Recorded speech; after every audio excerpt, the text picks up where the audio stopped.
So I just ate a third of this bag a little while ago. I don't know if you can see this. These are like healthy cheesy poofs. They're made out of chickpeas. These are the white cheddar. And the bag's not that big. I'm justifying. They're actually pretty healthy. It's chickpea flour, rice flour. So why am I bothering? Why am I bothering? If you're into this stuff, they were actually delicious.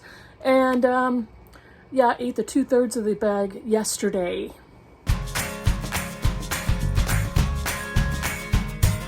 Hey BookTube, it's Kim at middle of the book march. This is my bookish week for Saturday, June 11th. And I'm excited because today is my older daughter's first of 2 baby showers. And I will be there as you are watching this video, most likely. And I can't wait. If I remember, I'll try to take some very classy pictures of food and baby presents, and maybe even my daughter, she'll let me. I don't know if she will. But it's been a mixed reading week this past week. I finished 2 books, and I DNF'd a couple. So let me stop summarizing and let's get into it. I finished Blood Meridian by Cormac McCarthy, and I already posted a video, excuse me, cheese dust. I already posted an individual review video on my channel, and I will put the link for that down below. This is the story, very quickly, of a roving band of murderous mercenaries in the South in the 1850s on the Texas-Mexico border. They are trying to turn in American Indian scalps. The book lists Native Americans as Indians. They are killing them and scalping them for money. And our main protagonist is a 14-year-old runaway from Tennessee, I believe, whose name is only written as The Kid. And this novel is not a typical Western cowboys and Indians kind of a story. It is bleak, a very dark, horrific, super violent, toxic, masculine, dirty, just awful, with unbelievably spectacular writing. Is that too much of a descriptor? But watch my review video and take a look if you want to read that. It is an exceptional book, not one that I could reread. So, and the other book I finished is the Subtweet by Vivek Shraya. Vivek Shraya is a trans woman author, and this particular book is interesting because it's not a novel that is addressing sexual identity, gender identity, queerness. It's just taking those things as part of everyday life. And some of the characters are queer or gay or trans, but the story is set in the music world in Canada. Shreya is herself a musician, an artist, a poet, an author, and a professor. And this is an interesting book because the context is a world that I know nothing about. I know nothing about music. I know nothing about the Toronto art and music scene. I know nothing about Twitter. I'm not on Twitter. And the title refers to a subtweet that blew a female friendship apart. This is the story of Neela, who is a musician and is a songwriter and a musician, and Rukmini, who becomes a viral sensation that befriends Neela. And they form what becomes a fairly close friendship, but again, a subtweet makes it explode. So this was really interesting. It was an interesting story. It was difficult for me to relate to only because of the references to music and art. It is a story about brown women and their friendship, considering that we all live in a world of white patriarchy. So that was an interesting slant to the story. And there's a lot about women and brown women and white nationalism, even in Canada, where this is set. So this was a really interesting story. It wasn't my favorite. It wasn't great. I did not like the ending. It could have been much longer, and I would have been probably a lot happier with the story. But it was interesting to read. It was well written. It wasn't as light as I expected it to be, if that makes sense. So I did enjoy that. I enjoyed her writing, and I will definitely look for more books from her. And she's got another book out, I'm Afraid of Men, that I really do want to pick up. So that was that. So those are the 2 books I finished last week. So unfortunately, I have 2 books that I DNF'd that I picked up on my TBR for Pride Month for June. You guys, I don't know who's going to get pissed off at me for DNFing this book. And go easy, that's all I ask. I DNF'd Tipping the Velvet by Sarah Waters. I was listening to this on audio, and I have the hard copy.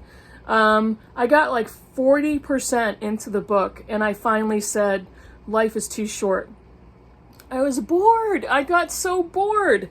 And the narrator is fantastic. And her name is, I believe, Juanita, but I don't remember her full name. And I will put it in the box below, and I will put it in the description box.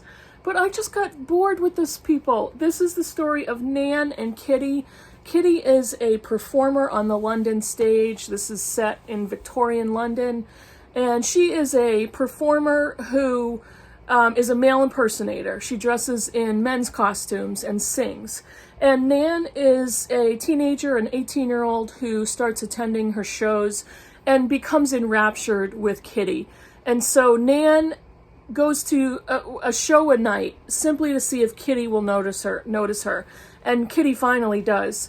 And they become friends, and they become close, and eventually they develop a love relationship. And Nan actually becomes Kitty's official dresser. So she becomes hired and is traveling London to different clubs and different stages with Kitty. So the audiobook was fantastic. I love the narrator. The story was really pulling me in the beginning. I'm honestly not a fan of a novel with a story set in acting or on the stage or theater. I've never really got on with stories that are centered around that world, and it's fine, that's just me. So I was surprised that I was enjoying it as much as I was at first, but it just dragged. And Sarah Waters, I think, has a tendency to be very long-winded in her stories, so the pacing is kind of off.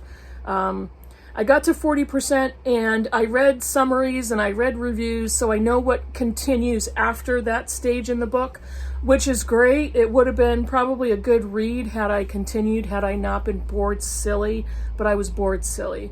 And I think it's just her writing. I'm probably not gonna read another Sarah Waters book. I mean, this paperback is 472 pages. Yeah, I read Fingersmith, which I did enjoy, but I also thought that one was awfully long as well. And Fingersmith is a very Dickensian novel, but I like that story, and that one's a little bit of a mystery. It has a major twist that I thought was awesome. So yeah. The other one I DNF'd is Last Night at the Telegraph Club by Melinda Lowe, and I think she's a YA author. I don't remember. If it's not a YA novel, it reads like one. The prose was just so completely basic and vanilla, and there was nothing descriptive. I didn't get very far, but I think I got a couple of chapters, and I was just, again, I was rolling my eyes, I was bored. It was just, this happened, and that happened, and there's this, and there's that, and this person looks like that. I was bored. And I thought, I don't enjoy reading this type of a novel. It's an easy read, but I just did not get in. I couldn't, pull me in, book, pull me in, and it didn't. And I just did not like the writing. I read, a couple pages. I kind of pick through, and I'll open a book and read a random page here and there. And I just knew I was not going to enjoy it. So I DNF'd that one as well. DNFing is healthy. There's a lot of people that tell me and say online on other booktube channels that they can't stand DNFing. They feel so bad or guilty. And I keep saying it's not Toy Story. These books do not have feelings. Yes, the authors do, but the books don't. So if a person is not getting along with a book or not enjoying it or is bored, life is too short, people. Just DNF it. Put it aside. There'll be plenty of people that will like a book that you don't. And you'll love books that not a lot of people will like. It's okay. It doesn't matter. So a couple of books I put aside and not going to pick those up anymore. What am I currently reading? I am currently reading Giovanni's Room by James Baldwin. It's in my Library of America volume. I am currently reading The Hotel New Hampshire by John Irving. This is my hardcover without the dust jacket on it. That's for my Critical Chicks book group. And I am also listening to, I forgot the title again. Shoot, I totally forgot the title of the audiobook I'm listening to. And I will put a picture in a cutaway in the middle of this video so you can see the title. And if I remember, I will recite it, and I am so sorry. But this book is about letters written throughout history from LGBTQ writers or people in history, well-known historical figures. And I was really surprised. These are people writing letters to their lovers or other people or family or friends.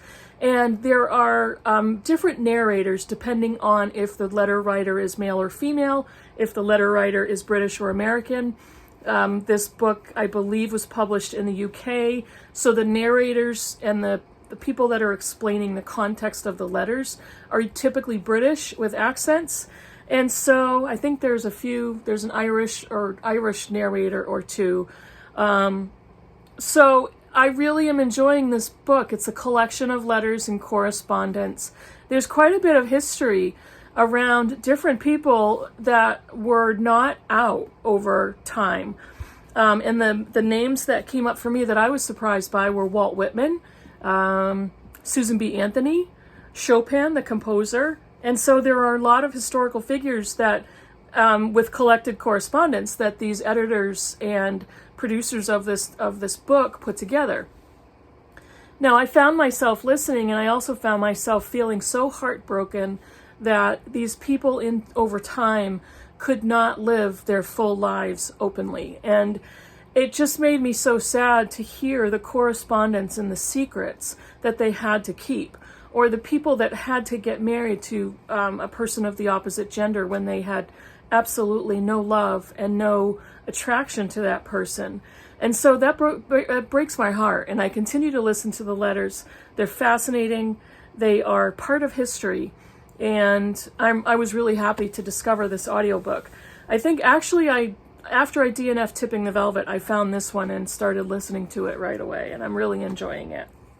What else do I have going on? I received book mail, and I finally got Why I Can't Read Wallace Stegner and Other Essays by Elizabeth Cook Lynn.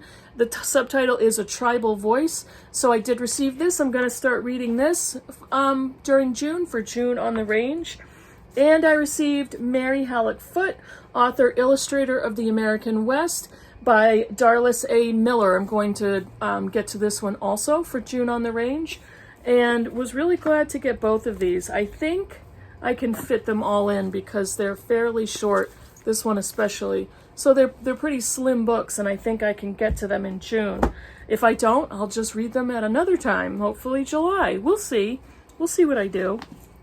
So that is it for me. I've got a lot of stuff that I'm looking forward to. I have my Pride and my June on the Range TBR. I have a pile over on my floor over here, so I've been pulling books from that pile, and I got these two that I just received. I added those to the pile. I took a couple out that I DNF'd, so I've got a really good looking pile over there to pull books from to read this week. And the shower will be done today, so hopefully I'll have some extra free time this week to read a little bit more. We have the second shower on the 25th of June, so 2 weeks from today. And all I have to do for that one is bring the food, it will be easy. I'm working with my daughter's best friend to do decorations and setup and all that type of stuff. So that I think was going to be fun as well. Take care, everybody. Let me know in the comments below what you're reading, what you thought of the books I talked about, and I will see you in the next video. Bye, everybody.